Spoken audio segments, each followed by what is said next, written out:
Okay, let's talk about a few things you should know before you get started. First, I want to define a couple of terms that we're going to be using and have already been using. Small business and entrepreneur. Let's talk about small business first. Okay, so legally, the definition of a small business is an independently owned and operated business that is not dominant in its field. So, what does that mean? So, an independent business, meaning you're not part of a larger conglomerate, something like that.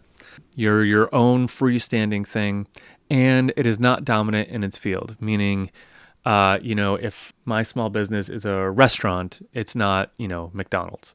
It's not like the biggest thing that everyone knows.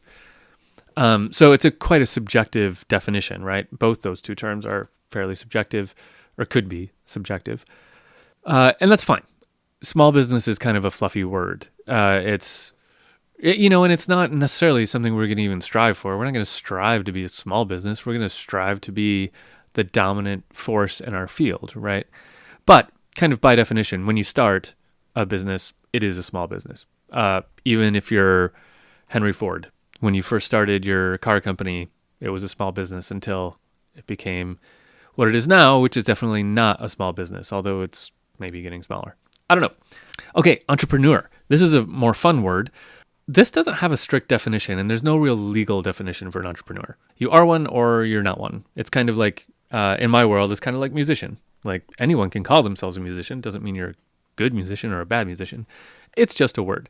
But typically, we think of entrepreneurs as being more motivated by money than social causes. Now, that's kind of the textbook definition, and I think it's kind of dated.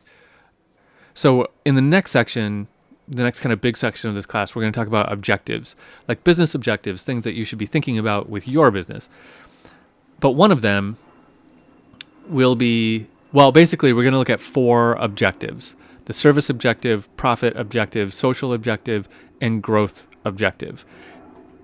The classic definition of entrepreneur means that they put all their weight in the service and the profit, meaning they're going to think about, first and foremost, how can I make a thing that people will buy, and how can I make a lot of money selling that thing, and perhaps the goal is to sell the company, not necessarily grow the company, but get it to a point where you can sell it to a bigger company. And again, this is a fluffy word that's not a strict definition, and I think definition of entrepreneur is changing wildly. I do think of myself as an entrepreneur, but I don't think of myself as that. I think of someone who thinks about, I think about profits and service, the thing I'm making, but I also think about social objectives and growing and all these other things too. So take that one with a grain of salt. But those are 2 words that we need to think about. Now, they work together, right? So you are an entrepreneur if you are starting small businesses, or just one small business. You can consider yourself an entrepreneur. Even if you're taking this class, you could consider yourself an entrepreneur if you like. That is all fine. It's not the case that you are either a small business owner or an entrepreneur. I think at one time that was the case for how we just used those words in our language, but it's not really the case anymore.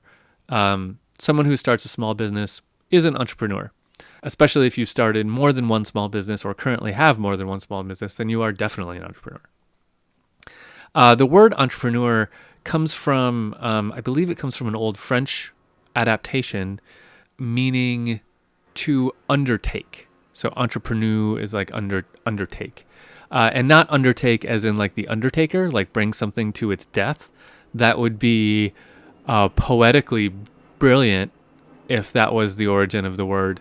But I don't think it is. I think it's like to undertake a venture, to start something, I think is where we get that word.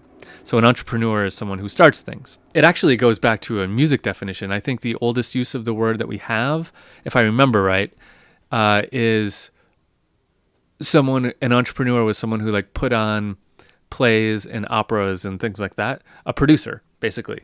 What we now call a producer of an event. In kind of 18th century France, I think the word entrepreneur kind of meant that.